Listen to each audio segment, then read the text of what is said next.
Welcome back to Les Schwab Tire Center's Outdoor GPS, presented by Fisherman's Marine and Outdoor. Welcome back, everyone. Now, in a little bit, we're going to start our Chevy Silverado Tech Tips of the week.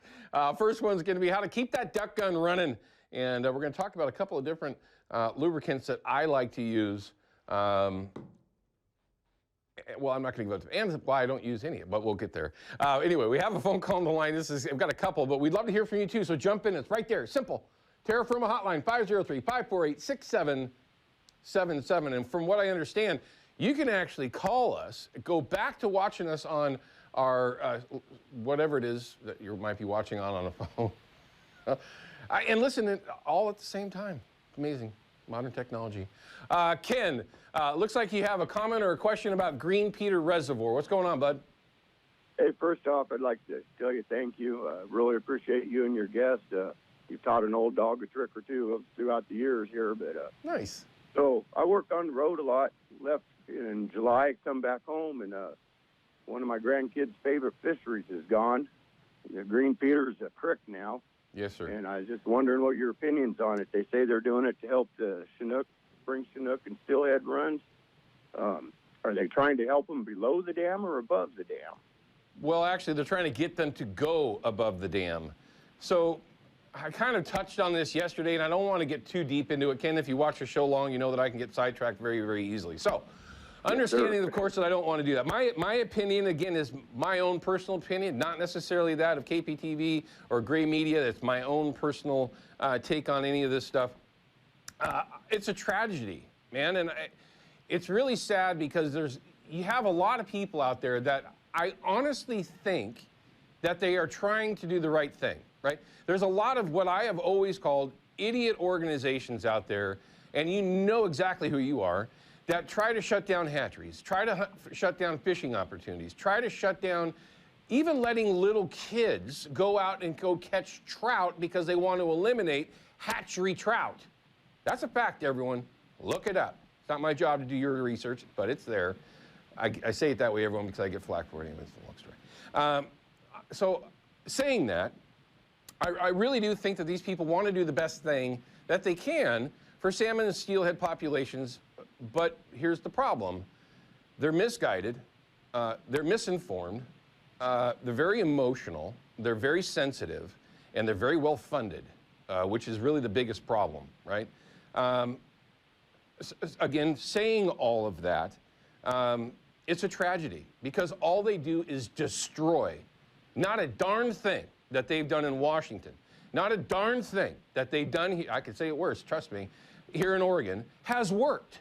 Nothing. All they've done, for certain, scientifically backed, proven, no question about it, is eliminated opportunity, wiped out hatchery production, destroyed economies in small towns, and overall just made themselves look like blithering idiots. And that's the reason, and again, my own personal opinion, not that of anybody else. It's sad, right? Because I honestly think, Ken, that if they were to say, listen, what can we do to help, and get together with people that actually understand common sense and reality, holy crap, what could we get done? And it's in so many different areas of our, okay, I want to be careful, of our, I really can't say anything else. God, I'll get in trouble. But I really think that if everybody came together, we could really do some good stuff. But destroying Green Peter, that's unacceptable. Okay, all they've done is taken a kokanee and trout fishery away, that if everything came back to the way it was before they screwed it all up, it's going to take years to come back. And then in the end, what they're trying to accomplish isn't going to happen. And here's the number one reason as to why. It doesn't exist, okay? As humans, native stocks, the quote-unquote native stocks, are gone, okay? We did this to ourselves, 20s, 30s, 40s, 50s, 60s. Building all these dams, that's the end. You are not bringing back a stock of fish that no longer exists. It's simple. Now, go look at real science, actually factual science. These runs that become wild, not native, are generally, majority of, are because of hatchery stocks that start to spawn on their own. Absolute fact. You can't argue it. But anyway, See, Ken, I can get dragged, I can get sidetracked in a hurry. So that's my thought. It's a tragedy. It really sucks. And they're trying to do it in other reservoirs as well. And again, I don't even want to mention the names of them. I don't want to give them that kind of credibility. But it's really, really sad. And all they've done is just take away, destroy, and ruin opportunities. And that's also a fact, which is another one. It's super, super sad. Ken, but again, I hope that answers your question. So with the ruin of the kokanee fishery is what I thought too, but yeah. I'm also concerned. I backbounce South Santiam yeah. steelhead all the time. Yeah. I haven't caught a native steelhead in probably 8 years. Right. Do really well with the hatchery steelhead. With the way the rivers look now, as muddy as they are and stuff, is that going to affect the winter steelhead run? Not this year. It all depends on Green how... Peter has ruined the water in Foster Lake and Santiam and everything. Yes, sir. So those fish that might be returning this year, you know, they're still going to be able to return. The biggest concern is all the reds, you know, that have been silted in now of different runs, like summer runs and this and that, spring Chinook. If there were any reds that were in the system, they're all silted out. So there is a probability of survivability there, but it's very, very low.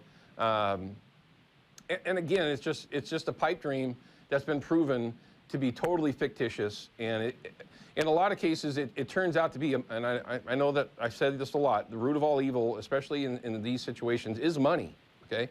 These people are making a lot of money. They get donations from other folks that are like-minded, that are, again, naive, lack of education, very emotional, very knee-jerky, and they will donate money. And they have to do something with that money, and that's file lawsuits. Now, I'm not a big fan of the Corps of Engineers. I have seen them, and we all have, destroy and take away opportunities from the main user groups, right? So it's really sad all the way around. It'd be great if everyone could just say, hey, let's pool all of our money, let's get all of our brains together, let's just, instead of arguing and looking at fictitious science or made up stuff that's been proven to be wrong, what we could actually get accomplished. But it's just sad that the divisions between people are so petty that that's just not going to happen. So it's sad. Anyway, Ken, thank you for your phone call, sir. We appreciate it. Have yourself a great weekend. Appreciate your time. Again, everyone, that's my own personal opinion, not that, necessarily that, of Gray Media. All right, so we're going to cut to a quick break. When we come back, we've got our first tech tip, right? Which also could fluffle a feather or two. We're going to talk about duck guns, right? How to keep them running. Because this is the time of year, month into the season, that if you're like me and you get a little lazy, I'll give you a few tips that'll help you with that as well. We'll be right back.